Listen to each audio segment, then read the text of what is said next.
राजधानी रांची में बिजली पानी को लेकर हाहाकार मचा है। आंधी बारिश के कारण राजधानी के बड़े इलाके में बिजली आपूर्ति बाधित है, जिससे पेयजल संकट भी गहरा गया है। ऐसे में पानी बिजली से परेशान लोगों का गुस्सा फूट पड़ा। महिलाओं ने अंजुमन प्लाजा के पास 1 घंटे तक मेन रोड को जाम रखा। इसके चलते सड़क पर यातायात प्रभावित रहा। जाम में शामिल महिलाओं और बच्चों ने खाली बर्तन लेकर प्रदर्शन किया और रांची नगर निगम के खिलाफ नारेबाजी की। पानी कैसे आदमी पिएगा और खाना पकाएगा। रोजा हम लोग तो 1 महीना रख रहे हैं। हम लोग को सही से पानी मिलना चाहिए। नहाना धोना कपड़ा पहनना हर चीज करना है। इतना गर्मी का रोजा है, कैसा लगता है? तो पानी हम लोग को तब जरूर चाहिए। नहीं चाहिए तो अब आर घेराव होगा, इससे ज्यादा होगा, मारपीट होगा, ढेला पत्थर चलेगा, सब चलेगा। जो यहाँ के वार्ड काउंसिलर हैं और जो यहाँ की मेयर और डिप्टी मेयर है, वो नगर निगम के द्वारा जो पानी सप्लाई होती है वो सप्लाई नहीं हो रही है, जिससे आम जनता पूरी तरह से परेशान है। और ये रमज़ान का मौका है, हाँ, खासकर रमज़ान के मौके पर हमारी मुस्लिम महिलाएं काफ़ी परेशान है। लोहरदगा में आंधी तूफान से जानमाल का काफी नुकसान हुआ है। वज्रपात से 2 ग्रामीणों की मौत हो गई है और 1 घायल है, जबकि ईटा, जुरिया, बदला, भंटरा और किस्को सहित कई गांव में तेज आंधी में कई पेड़ गिर गए और 2 दर्जन से ज्यादा परिवार बेघर हो गए। पीड़ित परिवारों ने सामुदायिक भवनों में शरण ले रखी है, लेकिन प्रभावितों को अब तक कोई मदद नहीं मिली है। हवा पानी आया, हम लोग सब परिवार 8 परिवार घर में थे। हाँ, अब हम लोग तो कोई उपाय नहीं है। बाल बुतरू कैसे बचेंगे, कैसे रहेंगे?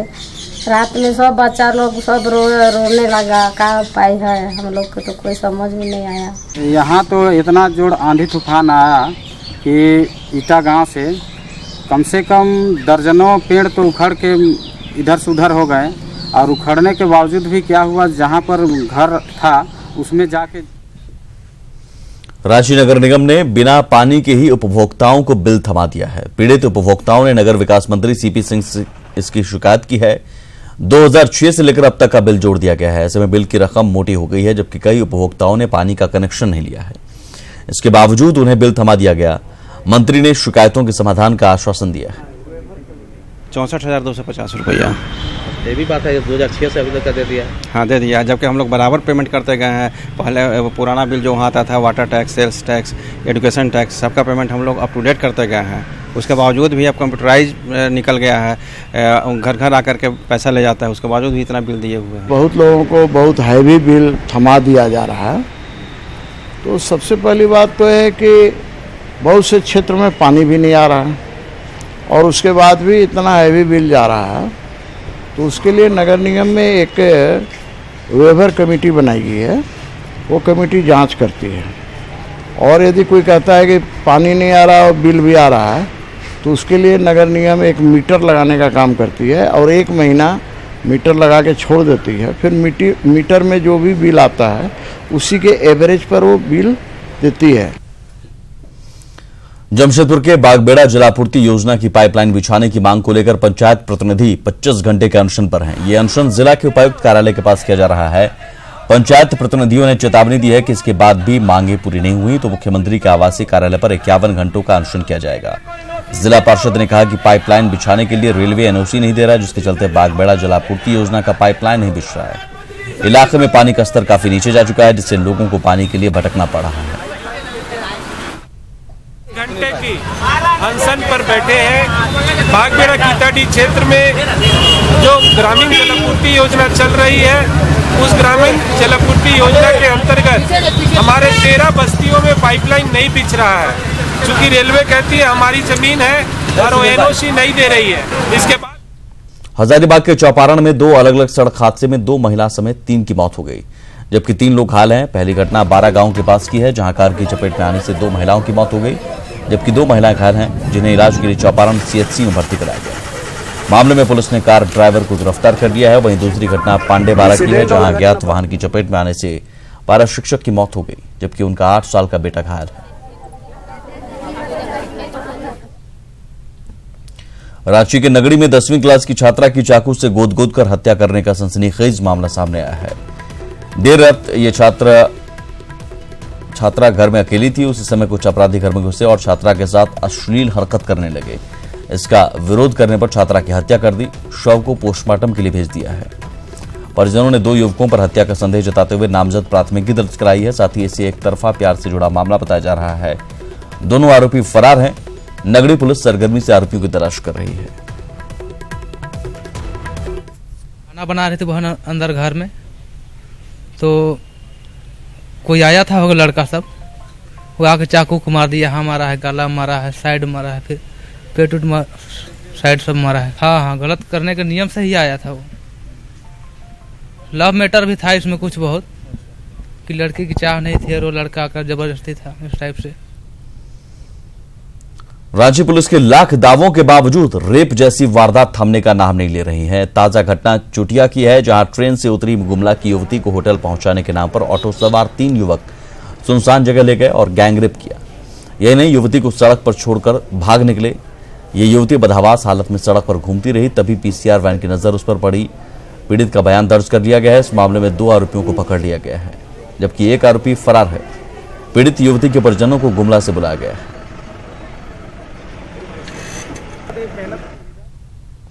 गिरिडीह के धनवार थाना क्षेत्र के मंसूडी में एक महिला आग से पूरी तरह झुलस गई, जिसे बेहतर इलाज के लिए रांची रेफर किया गया है।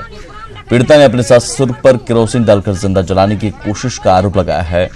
पुलिस मामले की जांच कर रही है। पीड़ित महिला का पति दिल्ली में काम करता है। घटना की सूचना उसे दे दी गई है।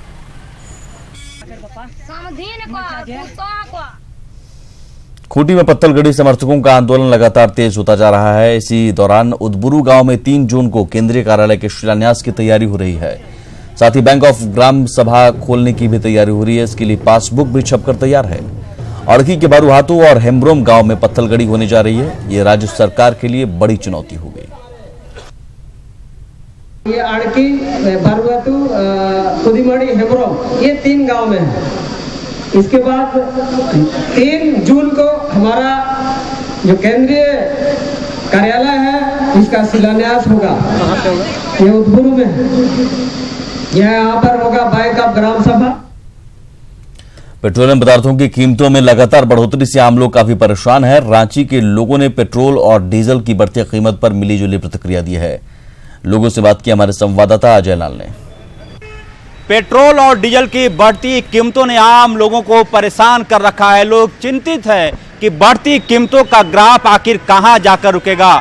मैं कुछ लोगों से बात करने की कोशिश करता हूं कि कितनी परेशानी है, कितनी बड़ी चिंता है पेट्रोल की बढ़ती कीमत। क्या मानते हैं सर? देखिए, आज के वर्तमान में जो ईरान का जो और खाड़ी देश में जो अभी प्रॉब्लम हो रहा है, उसी के चलते तेल का इनका हाइक जरा बढ़ा है रेट। कुछ सरकार के तरफ से अगर नरम करे तो कम से कम आम जनता को फायदा मिलेगा। यही मेरी आपके द्वारा सरकार से भी अनुरोध है। सरकार से राहत की उम्मीद। आपने पेट्रोल लिया, क्या लगा? पेट्रोल महंगा तो जरूर है, अभी थोड़ा सा ज़्यादा महंगा हो गया है। परेशानी तो बहुत है, महंगाई हर चीज़ की बढ़ रही है। परेशानी है कि इतना दाम बढ़ने से हम लोग का गाड़ी चलाना मुश्किल ना है। तो बढ़ रहा तो क्या करें हम, इसमें क्या कर सकते हैं? मजबूरी है। मोटरसाइकिल में निकलना भी है, ऐसा थोड़े है कि आदमी घर बैठा रहेगा। झोंकिए पैसा और परेशान कर रहा। अभी तो 80 रुपया 41 पैसा हो गया है। कैमरा पर्सन उपेंद्र के साथ अजय लाल, न्यूज 18 रांची।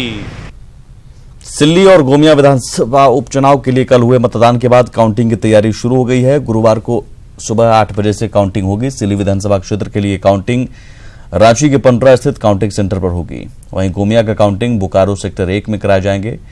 मुख्य निर्वाचन पदाधिकारी एल ख्यांगते ने बताया कि निर्वाचन आयोग से दोनों मतगणना स्थल की अनुमति मिल गई है। जो जिला ने प्रस्ताव भेजा गया है काउंटिंग स्थान के लिए, रांची के लिए पंडारा में जहां काउंटिंग पूर्व में भी होता था, उसका नक्शा भेज करके भारत निर्वाचन आयोग ने अपना अनुमति दिया गया है। बोकारो में भी सेक्टर 1 में स्कूल है जहां पूर्व भी काउंटिंग किए गए थे 2014 में, वहां में भी इलेक्शन निर्वाचन आयोग ने अपना अनुमति दिया गया है, वहां में काउंटिंग होगा। देवघर सदर अस्पताल में इन दिनों हड्डी से जुड़े रोग के इलाज कराने में आम लोगों को परेशानी हो रही है।